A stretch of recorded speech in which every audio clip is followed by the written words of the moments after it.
وبطبيعة الحال من ضمن الاتصالات التي يعني أجريتها خلال هذه الفترة كانت مع سيد وزير زميلي وزير الشؤون الخارجية الجزائرية حول إمكانية الحصول على بعض اللقاحات من الجزائر.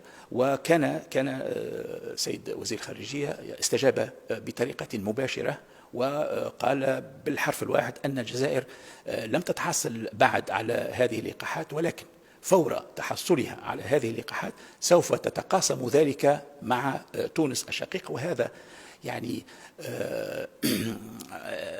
التزام شديد من قبل الجزائر بمقتضيات الأخوة القائمة بين البلدين وبين الرئيسين. وكان الرئيس تبون